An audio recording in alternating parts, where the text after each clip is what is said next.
টিকা দেওয়ার জন্য হাসপাতালের প্রস্তুতি নিয়ে কি বলছে কর্তৃপক্ষ?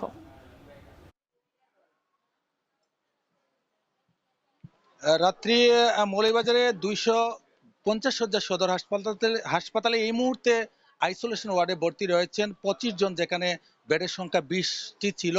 আজকে সেখানে ভর্তি আছেন 25 জন। এছাড়াও সারা মৌলভীবাজার জেলায় 219 জন রোগী হামের উপসর্গ নিয়ে ধরা পড়েছে। তার মধ্যে 15 জন রোগী শনাক্ত হয়েছে হাম রোগী হিসাবে। তার মধ্যে একজন অধিক গুরুত্বপূর্ণ রোগী আছে বলে জানিয়েছেন civil surgeon doctor Mamunur Rahman. তার সাথে কথা বলেছিলাম, তিনি জানিয়েছেন যে মৌলভীবাজার জেলায় এই প্রথম একজন 10 মাসের শিশু শ্রীমঙ্গল আশিদ্রুন এলাকার গত 15 তারিখে মারা গিয়েছে। সে 13 তারিখে হাসপাতালে ভর্তি হয় এবং 15 তারিখে চিকিৎসাধীন অবস্থায় সিলেটে মারা যায়।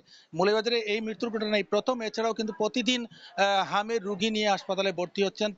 প্রতিটি ওয়ার্ডেই কিন্তু রোগীর সংখ্যা দিন দিন বৃদ্ধি পাচ্ছে। বিশেষ করে জ্বর, সর্দি, কাশি, নিউমোনিয়া এগুলো নিয়ে ভর্তি হচ্ছেন। আজকে সদর হাসপাতালে ভর্তি রয়েছেন শিশু ওয়ার্ডে 62 জন, ডায়রিয়া ওয়ার্ডে 18 জন, আইসোলেশন ওয়ার্ডে 25 জন, মেডিসিন ওয়ার্ডে 86 জন সহ অন্যান্য যে ওয়ার্ডগুলো রয়েছে সেগুলোতে কিন্তু রোগীর চাপ অত্যধিক দেখা দিয়েছে। আমি বিভিন্ন হাসপাতাল গড়ে দেখেছি যে সেখানে রোগীর সংখ্যা প্রতিদিনই বাড়ছে।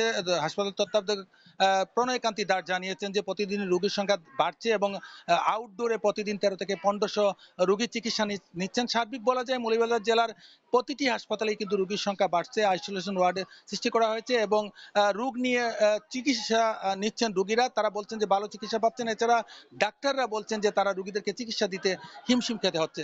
সব নিয়ে বলা যায় যে মৌলভীবাজারে প্রতিদিনই রোগীর সংখ্যা বাড়ছে এবং লোকজন আতঙ্কের মধ্যে রয়েছেন। এই ছিল আমার কাছে মৌলভীবাজার থেকে হাম নিয়ে সবশেষ। রাত্রি হাম পরিস্থিতির খবর জানাতে মৌলভীবাজার জেনারেল হাসপাতাল থেকে যুক্ত ছিলেন এম এ হামিদ।